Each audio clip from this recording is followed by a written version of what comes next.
നമസ്കാരം. Raf talk ഫുട്ബോളിലേക്ക് അവർക്കും സ്വാഗതം. നിങ്ങൾ എന്താണ് ഈ പറയുന്നത്? കഴിഞ്ഞ ദിവസം നടന്ന ലിവർപൂൾ വേഴ്സസ് PSG മത്സരത്തിലോ അത്ലറ്റിക്കോ മാഡ്രിഡ് വേഴ്സസ് ബാഴ്സലോണ മത്സരത്തിലൊക്കെ നെയ്മർ ഇറക്കിയിരുന്നെങ്കിൽ ബോൾ തൊടുക പോലും ഇല്ല, ബോൾ തൊടാൻ പോലും കിട്ടില്ല. ആ രൂപത്തിലേക്ക് കളി മാറിയിട്ടുണ്ട്. നെയ്മർക്ക് നോക്കി നിൽക്കേണ്ടി വരും. ഇത് ഞാൻ പറഞ്ഞല്ലേ, അതും പറഞ്ഞ് എൻ്റെ നേരെ പൊങ്കാലിടാൻ വരണ്ട. മുൻ ബ്രസീലിയൻ താരമാണ് ഈ പറയുന്നത്. ബ്രസീലിന് വേണ്ടി 19 അന്താരാഷ്ട്ര മത്സരങ്ങൾ കളിച്ചിട്ടുള്ള ബ്രസീലിയൻ താരം ഇപ്പോൾ അദ്ദേഹം ഗ്ലോബോക്കും യുവലിനും ഒക്കെ ഫുട്ബോൾ അനലിസ്റ്റായിട്ട് വർക്ക് ചെയ്യുകയാണ്. വാൾട്ടർ കാസഗ്രാൻഡോയാണ് ഇത്തരത്തിലുള്ള ഒരു പ്രതികരണം നടത്തിയിരിക്കുന്നത്. യുവലിൽ, ബ്രസീലിയൻ മാധ്യമമാണ് യുവലിൽ, അവരുടെ ഒരു പ്രോഗ്രാമിലാണ് അദ്ദേഹം ഈ ഒരു വാദം ഉന്നയിച്ചിരിക്കുന്നത്. അദ്ദേഹം പറയുന്നത്, നെയ്മറുടെ ഇപ്പോഴത്തെ കളി നോക്കുക, ഇവിടെ വിലാ ബെൽമിറോയിലെ ഏതെങ്കിലും ചെറിയ ടീമുകൾക്കെതിരെ കളിക്കുന്ന പോലെയല്ല. ഫുട്ബോളൊക്കെ ആകെ മാറിപ്പോയി. ഇപ്പോൾ ഈ കളിയും വെച്ചുകൊണ്ട് ഉന്നത തലത്തിൽ കളിക്കാൻ പോയാൽ നെയ്മർക്ക് ബോൾ പോലും കിട്ടൂല.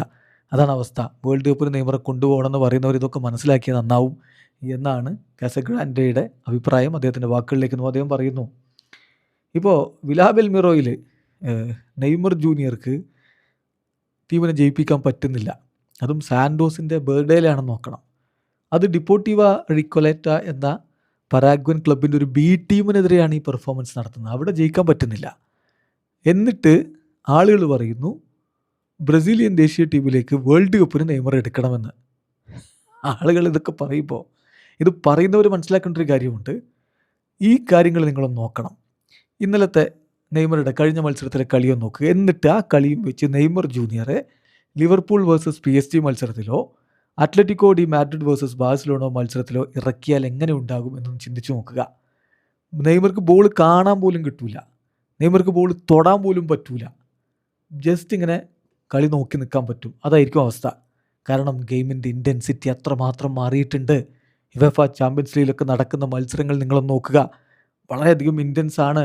ഫിസിക്കൽ സ്ട്രെങ്ത്ത്, മോഡേൺ ഫുട്ബോളിൻ്റെ ഫിസിക്കൽ സ്ട്രെങ്ത്ത് അങ്ങനെയാണ്. അതുള്ളവർക്കേ കളിക്കാൻ പറ്റുകയുള്ളൂ.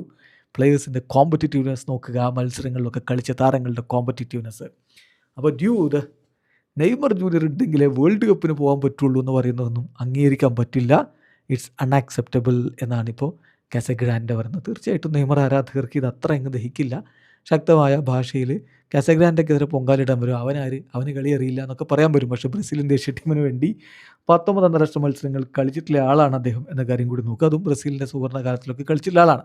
ഏതായാലും ഇതിലൊരു കാര്യം കൂടി നിങ്ങൾ മനസ്സിലാക്കേണ്ടതുണ്ട്. ഇദ്ദേഹം പറഞ്ഞതിൽ കുറേ കാര്യങ്ങളുണ്ട്. അതായത് ഇപ്പോഴത്തെ ഫുട്ബോളിൻ്റെ ഇൻറ്റൻസിറ്റി, അതിൻ്റെ ഫിസിക്കൽ സ്ട്രെങ്ത്ത്, മോഡേൺ ഫുട്ബോളിലെ കോമ്പറ്റീറ്റീവ്നെസ്, അതൊക്കെ വേറെ ലെവലാണ്. ബ്രസീലിലെ ലോവർ ലെവലിൽ കളിക്കുന്ന ടീമുകൾക്ക് അത് അത്രത്തോളം അല്ല. ബ്രസീൽ കളിക്കുന്ന ടീമുകളൊക്കെ ലോവർ ലെവലാണെന്നല്ല പറയുന്നത്.